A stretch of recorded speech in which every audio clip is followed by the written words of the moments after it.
Hi everyone, कैसे हो आप सभी लोग। आई होप आप लोग अच्छे होंगे। मैं हूं राहुल जायसवाल एंड स्वागत करता हूं आप सभी का एक बार फिर हमारे यूट्यूब चैनल JR ट्यूटोरियल्स में। फ्रेंड्स, आज अगेन आपके सामने एक मोस्ट इंपॉर्टेंट बायोलॉजी का लेक्चर वीडियो लेकर आ गया हूं दोस्तों, जिसमें हम पढ़ने वाले हमारे 11th स्टैंडर्ड के लिए बायोलॉजी सब्जेक्ट का जो हमारा चैप्टर नंबर 6 की हमने जो शुरुआत की थी दोस्तों, जिसका नाम है चैप्टर नंबर 6 बायोमोलिक्यूल्स। आज हम इस पर्टिकुलर चैप्टर का लेक्चर नंबर 3 आपके लिए लेकर आ गए हैं, जो कि अगेन एक बहुत ही इंपॉर्टेंट लेक्चर वीडियो होने वाला है।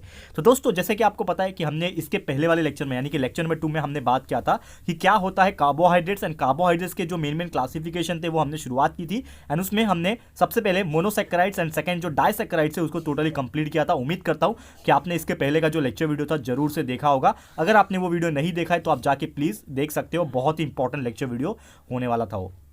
ओके, तो आज के इस लेक्चर की बात करेंगे। लेक्चर नंबर 3 है हमारा आज का। तो सबसे पहले बात करेंगे कि आज हमें क्या पढ़ना है। दोस्तों, हमने first and second monosaccharide and disaccharides खत्म किया था। तो आज हमारा तीसरा जो पार्ट होता है कार्बोहाइड्रेट्स का क्लासिफिकेशन के केस में जो थर्ड होता है, जिसको हम लोग बोलते हैं पॉलीसैकेराइड्स, आज उसको भी हम लोग खत्म कर देंगे। ठीक है दोस्तों, तो शुरुआत करते हैं। What do you mean by polysaccharides? नाम से ही आप देख सकते हो, पॉली का मतलब होता है मेनी, और सैकेराइड्स तो आपको पता ही है दैट इज योर मोनोमर का यूनिट होता है।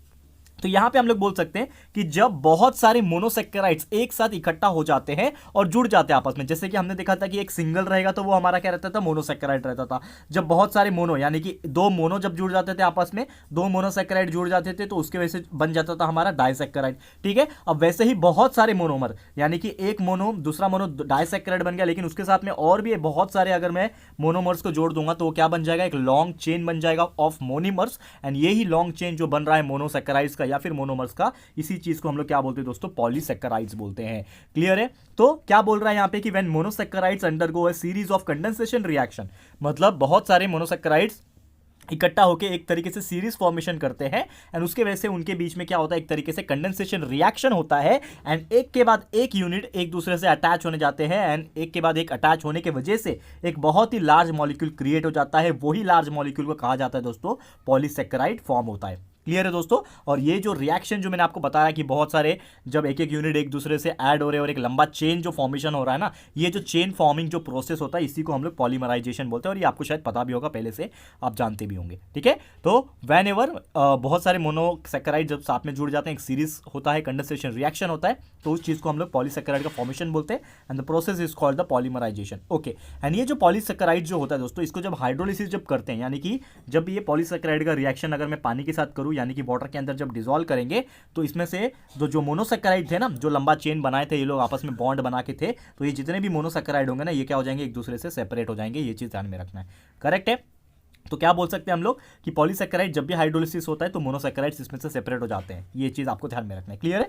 तो ये तो हो गया सबसे पहली बात। अभी ये जो हमने पॉलीसैकेराइड पढ़ा, इसके बहुत सारे टाइप्स होते हैं, तो उसमें से सबसे पहला जो टाइप हमें पढ़ना है वो है स्टार्च। ठीक है, अब स्टार्च क्या होता है? स्टार्च एक ऐसा टाइप का फूड है एक तरीके से जो प्लांट में स्टोर होता है। जैसे कि आपको पता है हर एक के अंदर, चाहे प्लांट की बात करें, एनिमल्स की बात करें, चाहे ह्यूमन बींग्स की बात करें, हर एक के अंदर जो फूड होता है ना, वो कहीं ना कहीं एक स्टोर्ड फॉर्म में प्रेजेंट होता है। तो ये कौन से स्टोर्ड फॉर्म में प्रेजेंट रहता है उसके बारे में चर्चा करेंगे। तो सबसे पहले हम लोग बात करेंगे स्टार्च। तो स्टार एक ऐसा टाइप का फूड मटेरियल है जो कि प्लांट्स में स्टोर फॉर्म में प्रेजेंट रहता है, और ये जनरली दो फॉर्म में प्रेजेंट रहता है। प्लांट्स के केस में ये दो कैटेगरीज में, दो फॉर्म्स में प्रेजेंट रहता है। एक तो ये अमाइलोज के फॉर्म में प्रेजेंट रहता है, एंड दूसरा अमाइलोपेक्टिन के फॉर्म में प्रेजेंट रहता है। तो अगर वो अमाइलोज के फॉर्म में प्रेजेंट है, तो अमाइलोज क्या होता है, एक तरीके से अनब्रांच्ड पॉलीमर है अल्फा ग्लूकोज का। तो ग्लूकोज का, अल्फा ग्लूकोज का जो अनब्रांच पॉलीमर रहता है उसी को हम लोग क्या बोलते हैं, अमाइलोज बोलते हैं, जो कि प्लांट्स में प्रेजेंट रहता है। एंड दूसरा जो टाइप ऑफ स्टार्च जो है यहाँ पे आप बोल सकते हैं, दूसरा जो टाइप का यहाँ पे कार्बोहाइड्रेट प्रेजेंट जो है पॉलीसैकेराइड के केस का, तो उसको हम लोग बोलते हैं अमाइलोपेक्टिन। और ये अमाइलोपेक्टिन क्या होता है, ब्रांच पॉलीमर है। ये क्या था, अमाइलोस क्या था,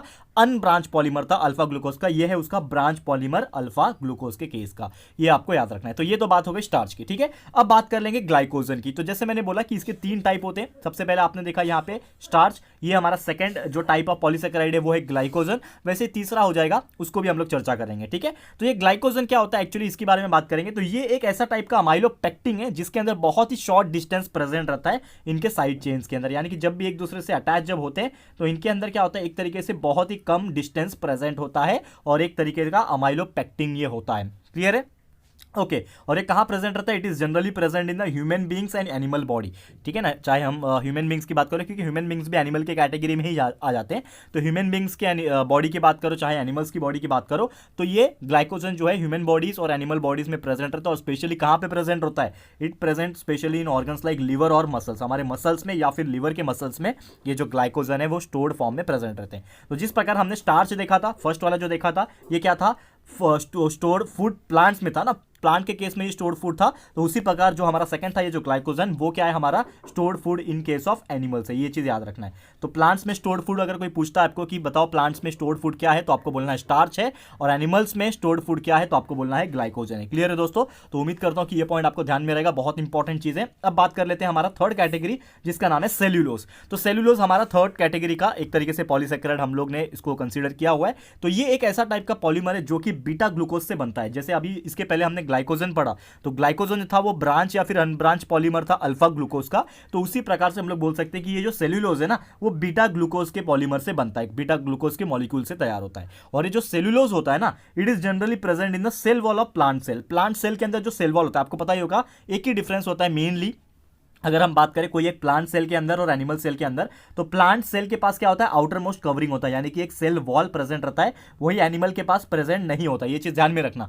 तो ये जो सेल वॉल की जो मैं बात कर रहा हूं, बाहर से जो कवरिंग है यहाँ पे प्लांट सेल को, जिसकी हम लोग बात कर रहे हैं, ये सेल वॉल की जो मैं बात कर रहा हूं, तो ये सेल वॉल जो है ये किससे बनता है? ये सेल्यूलोज से बनता है, जो कि हमारा थर्ड कैटेगरी है पॉलीसेकेराइड का। मतलब इन शॉर्ट आप बोल सकते हो कि सेल्यूलोज जो होता है वो एक क्या है? पॉलीसेकेराइड ही है। और इन शॉर्ट आप क्या बोल सकते हैं कि जो आपका सेल वॉल है प्लांट सेल का, वो एक पॉलीसेकेराइड है। क्लियर है? और ये बहुत ज्यादा क्या होता है? स्ट्रांग होता है एंड साथ ही में टफ होता है, बहुत ज्यादा मजबूत होता है, टफ होता है। बाकी कंपेयर करेंगे अदर मॉलिक्यूल्स, अदर पॉलीमर्स जो होते हैं, या फिर अदर मेम्ब्रेन से बात करेंगे, सेल मेम्ब्रेन जो होते हैं, उससे कंपैरिजन में ये जो सेल्यूलोज होता है काफी ज्यादा स्ट्रांग एंड टफ होता है। और इसीलिए सेल को एक तरीके से प्रोटेक्शन प्रोवाइड करता है। इसके लिए बाहर से है ना ये, तो बाहर से जो सेल वॉल का जो कवच तैयार होता है, यानी कि जो सेल वॉल जिसको हम लोग बोलते हैं, वो स्ट्रांग भी है, टफ भी है। दैट्स वाई इसका इस्तेमाल होता है सेल्यूलोज का प्लांट के सेल के अंदर। और इसका जो टफनेस है वो किसके वजह से आया? This toughness is generally due to the hydrogen bonding between the neighbouring chains, यानी कि जो भी बीटा ग्लूकोज मॉलिक्यूल से बन रहा है यहाँ पे, उनके बीच में जो बॉन्डिंग क्रिएट हो रहा है ना, वो बॉन्डिंग जो है वो एक हाइड्रोजन बॉन्डिंग की वजह से, और यही हाइड्रोजन बॉन्डिंग की वजह से ये क्लोजली एक दूसरे के साथ अटैच होते हैं। एंड यही क्लोजली एक दूसरे से अटैच होने की वजह से, ये हाइड्रोजन बॉन्डिंग होने की वजह से, इनके अंदर जो टफनेस है और जो स्ट्रांगनेस है वो काफ़ी ज़्यादा बढ़ गया। इसलिए हम लोग बोल सकते हैं कि cellulose is very important and very strong and tough material. Okay तो ये तो बात हो गया हमारा तीसरा टाइप का पॉलीसेकेराइड। ठीक है, तो हमने क्या क्या पढ़ लिया कि पॉलीसेकेराइड्स क्या होता है, उसका पहला टाइप स्टार्च क्या होता है, ग्लाइकोजन क्या होता है, दूसरा एंड तीसरा सेल्यूलोज क्या होता है, ये हमने स्टडी कर लिया। अब ये हो गया हमारा कार्बोहाइड्रेट्स का पूरा क्लासिफिकेशन यहाँ पे खत्म। फर्स्ट लेक्चर में, इसके पहले का जो लेक्चर था उसमें हमने देखा था मोनोसेकेराइड क्या था, फिर डाइसेकेराइड क्या देख लिया।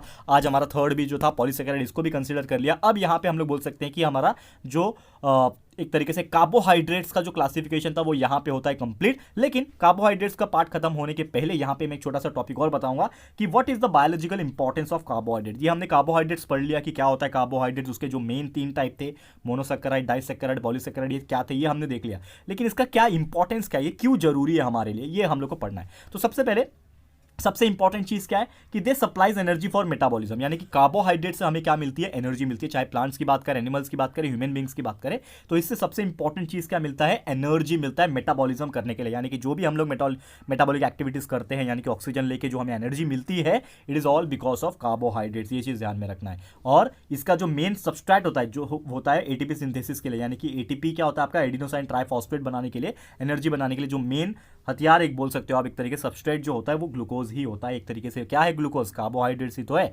और जैसे कि एक और एग्जांपल बताओ, लैक्टोज। तो लैक्टोज का एक तरीके से डाइसेकेराइड होता है। तो लैक्टोज आपको मैंने पढ़ाया था डाइसेकेराइड के एग्जांपल्स में। तो lactose is one of the disaccharide जो कि कहाँ प्रेजेंट होता है? मिल्क में प्रेजेंट रहता है। और ये मिल्क में लैक्टोज प्रेजेंट होने की वजह से जो बच्चा दूध पीता है, जो इन्फेंट बेबीज, लैक्टेटिंग बेबीज जिसको बोलते हैं, जो जस्ट दूध पीते हैं खाली और कुछ नहीं खा पी सकते, तो उनको जो बेसिक एनर्जी देने का जो काम करता है वो कौन करता है? लैक्टोज देता है, जो कि एक तरीके का क्या है?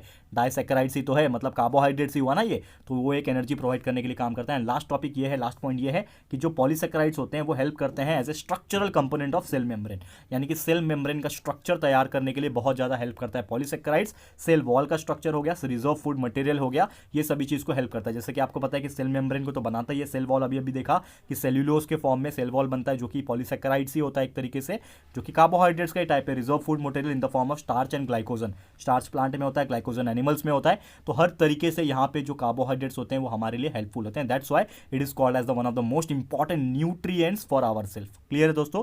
तो उम्मीद करता हूँ कि ये भी टॉपिक आपको बहुत ही आसान से एंड बहुत ही इजीली समझ में आ गया होगा।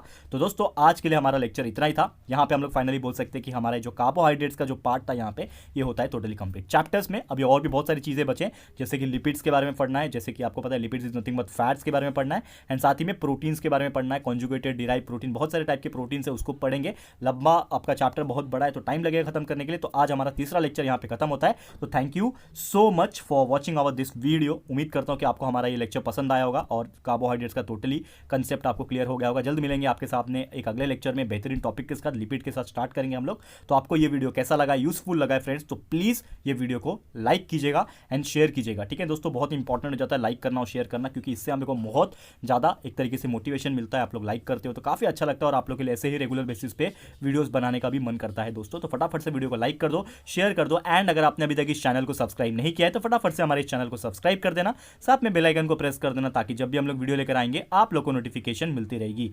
ठीक है फ्रेंड्स, तो मिलते हैं हमारे अगले वीडियो में। ये वीडियो देखने के लिए thank you and good bye.